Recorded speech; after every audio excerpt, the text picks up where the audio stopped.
Labrīt, dāmas un kungi! Vārdā man sauc Roberts Buncis, un šodien es esmu Kerlinga hallē, kurā notiek Curling Riga finālspēles. Šodien iejutīšos ledus meistara, galvenā tiesneša, profesionāla dīvāna eksperta, kā arī šovu vadītāja lomā. Šis turnīrs mums ir piepildīts ar daudzām dažādām Latvijas Kerlinga personībām. Iesim noskaidrot, ko viņi domā par dažādiem Kerlinga tematiem. Sveicināti šīt šovā!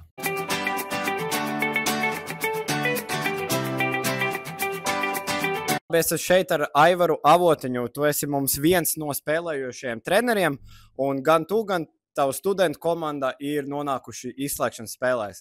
Kā parasti ir? Gribās tā kā pašiem vairāk uzvarēt, un, kā lai saku, studentiem iedot pa dibenu, vai arī tomēr, ka studenti uzvar un parāda kādu lielāku izaugsmi? Protams, studentiem vajag pa dibenu sadot. Te būtu jānovērtē skalā no 1 līdz 10, cik ļoti pašam patīk Kerlingu skatīties. Man ļoti patīk. Es skatos gan Kanādu, gan pasaules čempionāts. Labas spēles, tad, protams, jāskatās. No 1 līdz 10, cik? 8. 8, bet tagad Grand Slams, kur nedrīkst blankot, 10. 8. Man patīk Kerlingu uzlikt tā kā fonā, varbūt kaut ko paralēli dari, nesim kaut ko strādā, mācies, un to fonā iet Kerlings, un tu vari tam sakot tā kā līdzi. Būs 6, jā. 2. Man arī. 7,78. 9, 10. Esmu ar Mārtiņu Trukšānu, bijušais Latvijas Kerlinga asociācijas prezidents, 3-kārtais Latvijas čempions vīriešiem. Jūsu komanda vismaz man asociējas ar tādu tā kā brāļu bandu, jo pamatā sastāvs jums ir diezgan ilgus gadus, kā lai saka, turējies. Bet, ja jums būtu jāpievieno viens cilvēks savai komandai, kuru jūs izvēlētos un kāpēc? Mēs noteikti ņemtu Robertu Reinu Bunci. Viņš ir foršs čomiņš, un viņš ar mums ir tādā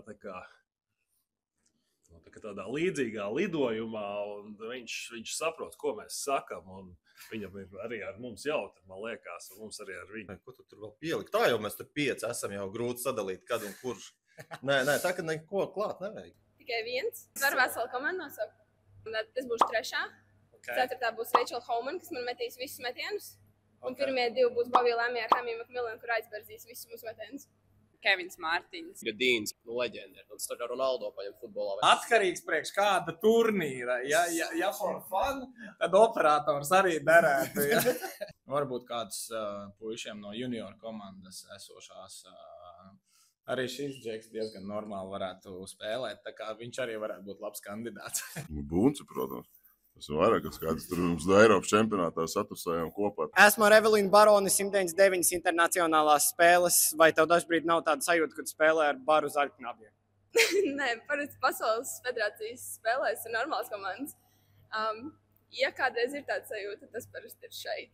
Kas ir tava pirmā Kerlinga spēle, ko tu atceries? Mans pirmais Latvijas junioru čempionāts, es izgāju pēdējā endā, mans uzdevums bija vismaz 2 akmeņus cauri. Sanāca 100% izpildījums? 100%. Stabils sākums. 2. čempionāta sākumā bija Final Four, tad mēs tur jauni gurķi tikko sākuši spēlēt, visus izbāzām un tikām uz Eiropas čempi. Un nācās pirkt birstes un kurpes un vāc lielie izdevumi sākās. Tā bija kaut kāda amatieru līga pret, manuprāt, senioru komandu. Rezultāts bija šausmīgs. Nezinu, 22. Mēs vienkārši centāmies paņemt kādu punktu. Mēs nesapratām vispār, kas notiek uz tā ledus, nesapratām, kas mums ir jādara. Mēs pretiniekiem prasījām, ko mums darīt, jo mēs nezinājām, ko mums darīt, bet bija jautri beigās jau. Pirmā lietas bija pret ratīšu krēslu Kerlingistiem, kaut kādā parastā trešdienā bija. Mums bija kaut kādi 10 gadi, mēs zaudējām. Pusfināli mums ir noslēgušies, kamēr spēlētāji atpūšās. Ir tomēr kāds cilvēks, kas strādā. Tas ir Kerlinga halles ledus meistars, kuram parasti ir jādara brīnumi, lai spēlētāji nečīkstātu. Šeit ir mūsu ledus meistars Dāvis Karpovskis. Ja ir labs ledus, mēs viņam sakam. Ja ir slikts ledus, mēs viņam vēl vairāk sakam. Kādas sajūtas šobrīd? Sajūtas labas. Ledus varētu būt labāks, bet salīdzinot ar iepriekšējo nedēļu, man liekas, ka ir daudz labāk. Ir jāspēj sadzīvot ar ekspektācijām, to, ka spēlētāji gaida, ka ledus būs vienkārši ideāls. Ko tu dari, lai sevi mierinātu vai tiktu ar šīm emocijām galā? Neklausos viņus. Tas arī viss. Kāda varbūt ir tava pirms ledus taisīšanas rutīna? Iedzert kafiju. Kaut ko baigi specifiski es nedaru. Es paprasu, kas jādara, un es izdaru. Ja pieņemsim ir turnīru ar 6-7 spēlēm dienā, tu dzer 6-7 kafijas? Nav pārāk veselīgi, ne? Nav pārāk veselīgi, bet Es esmu šeit ar Ritvaru Gulbi, Latvijas Keirlinga asociācijas prezidents, 13-kārtais Latvijas vīriešu izlases čempions. Labākais moments tavā karjerā? Tas ir noteikti kaut kāds metiens Eiropas čempionātā A grupā, bet neatceros no galvas tā. Tikšana A grupā pirmā, bet viņi bija caur sāpēm un arī ar... Atmiņā paliekošākais ir Latvijas čempionāts jauktiem pāriem junioriem. Man nekad nebija bijis tā, ka es nokāpu no ledus un vienkārši tā kā 3-10 minūtes. 3-kārtējais Ventspils kauss. Bronzas medaļas Eiropas B divīzijā. To be decided. Es esmu šeit ar Katrīnu Gaiduli, Latvijas Keirlinga asociācijas ģenerālsekretāre. Arī vienīgā spēlētāja šajā sezonā, kas darbojās vairāk kā vienā izlasē. Kā šobrīd ir? Nav tā, ka ir Keirlings bišķīt pa daudz? Es teiktu, ka šobrīd nav pa daudz Keirlinga. Ļoti labs balans tiek atrasts. Manuprāt, tā ir ļoti laba iespēja spēlēt gan divās komandās reizē. Ļoti daudz laiks uz ledus un praktizēt savu to metienu. Ir kāda brīva diena, kas ir viena lieta, ko tu dari, lai no visa šī procesa attietu nedaudz? Es pavadu laiku ar draugiem vai ģimeni, varbūt aizbraucu kaut kur pie dabas, pastaigāties. Ja tev būtu iespēja izmainīt vai pielikt vienu Keirlinga noteikumu, lai to padarītu interesantāku, kas tas būtu? Johaidī, cik sarežģīts jautājums. Blank ends noņemt nost. Jālikvidē blankēri. Atņemtu blankošanu. Laiks uz katru endu. Man liekas, tas spēli padarīja daudz dinamiskāku un nebūtu tik garas diskusijas. Nedrīkst likt frīzus.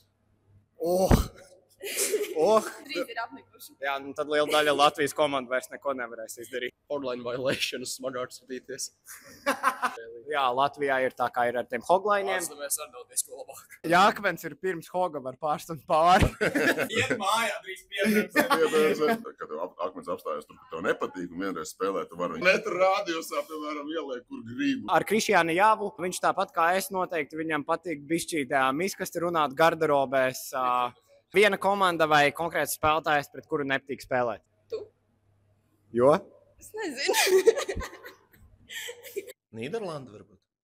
Holandieši. Vīrieši izlasa. Kāpēc? Viņi nemāk uzvesties uz ledus. Uz šo jautājumu es neatbildēšu, jo tas nebūs korekti. Trušāns vienmēr pielavās kaut kur priekšā, sagandē dienu nedaudz. Mēs esam šeit ar mūsu finālu komandām. Keirlingā parasti trash talks nav tāda super aktuāla lieta, bet no jums katra gribētu dzirdēt vienu vājību pretinieku komandā, kur centīsieties izmantot, lai spēle vērst sev pa labu. Emocionālā puse. Man ir tieši tāda pat atbilde, mēs spiedīsim uz emocionālo. Tātad šī vairāk nevis taktiskā vai izpildījuma cīņa, bet būs emocionālā cīņa. Bišķi tas pretinieks ir, kā lai saka, pazemots. Tagad pasakām varbūt vienu labu lietu, kas pretiniekam sanāk, ko varbūt cenšamies nedaudz nošpikot un arī ieviest savā spēlē. Viņiem noteikti ir bēršana un akmeņu lasīšana, zināšana par spēlētājiem labās sliktās puses. Kurš no jūsu komandas cenšas nokļūt Buholts formā? Mēs necenšamies, mēs esam mēs paši. Draw noteikti. Cevišķi, jā, skipa izpildījuma. Jebkurš skipa izpildījuma metiens, tā kā neko nevar atstāt tādu vienkāršu. Vai ir kādas prognozes par spēli, vai arī ļausiet savam izpildījumam runāt? Lai rezultāts uz ledus atspoguļojās. Jā, tieši tā. Esot otram labākajam birstētājam šajā intervijā, kurš ir labākais birstētājs, ar ko tas spēlējis? Pats uz sev, protams. Kaut kā neies kopā. Normans Šaršuns. Normans Šaršuns. Noteikti tu. Aiziet birstētāja. Es teiktu Betija. Es. Ar Aivaru Avotiņu. Es negribu aizvainot nevienu. Saki, Katrīna. Šis ir bullshits, es eju mājās. Ja tev būtu savs signature metiens, kas tas būtu? Outern uz 4 pādām doubles spierē. Vieglais teiks. Bortiņš, haks. Pila vai sargu novākšana. Izslīd un uztais 360. Kaut kas tāds, ko tu esi uzmetis. Nu, tā, ko es vispār esmu iespējīgi uzmetis. Caur vārtiem, kamēr ēlums. Angli reiz dabls. No? Es vakar vienu trāpīju. Man parakst mētens ir draus. Nezinu, man nenāk prātā neviens. Tad tev signature metiens būtu novadīt akmeni? Jā, es teiktu, pat tas man labāk. Tev jāiet ar kādu slavenību pirmajā randiņā, ko tu izvēlēsi. Es negribu tevi iet rands. Būtu vai no Ana de Armas vai Jennifer Lawrence. Sieva? Tas ir kārtīgs vīrietis. No Keirlinga vai vispār? Vispār. Uz savu dzīvesbiedru. Jo viņi ir gan Keirlinga slavenība, gan, vienkārši. Arī vēl viens kārtīgs vīrietis. Vai ir Vīta Freiberg? Bet jautājums tad, kura gada vai ir Vīta? Droši vien 75. Es esmu šeit ar sudrabā medaļas ieguvēju Jāni Klīvi Saskandinam. priekā, kā saka. 2023. gadā Karolīna Rīga 5. vietā, 2024. gadā 3. vieta, šogad tā ir 2. vai nākamgad būs 1. Vajadzētu. Šodien īstenībā jaunās komandas sastāvs arvien spēlē arvien labāk, bet man priecē sieviešu izlase, jā. Ļoti labi pārsteidza mūs. Nebija varbūt mums labākā spēle, bet, protams, mums ir kur augt. Mēs īstenībā labi spēlējam, pretinieki bija ļoti labi. Pretinieki bija vēl labāk mums. Es tā neteiktu, bet nu labi. Kas būtu tāda tā kā lielākā mācība vai lieta, kas neizdevās šajā spēlē, lai nonāktu pie pozitīva rezultāta? Spēks mums bišķi traucēja un niansīts. Niansīts, kā jau, protams, tādā tuvā spēlē, visi izšķir mazas niansītas, kur mums šoreiz viss bija uz negatīvu saiti. Paldies par šo interviju. Vērtīgākās mācības, ko paņemt no šī turnīra uz nākamajā? Noteikti tas, ka par spīti tam, ka varbūt spēles sākums neizdodas, ir jāturpina meklēt to sajūtu, pielāgoties ledum un uzvarēt spēli beigās. Daudzās spēlēs mums sākuma neizdevās, bet beigās uzvarējām. Tas no manis arī viss. Šī, lai gan mums bija diezgan eksperimentāla epizode, tā kā ļoti priecāsimies, ja jūs mums sniegsiet savas atsauksmes par to, kā jums šis patika. Tas no manis arī viss. Vārdā man sauc Roberts Buncis, un es dodos mājās.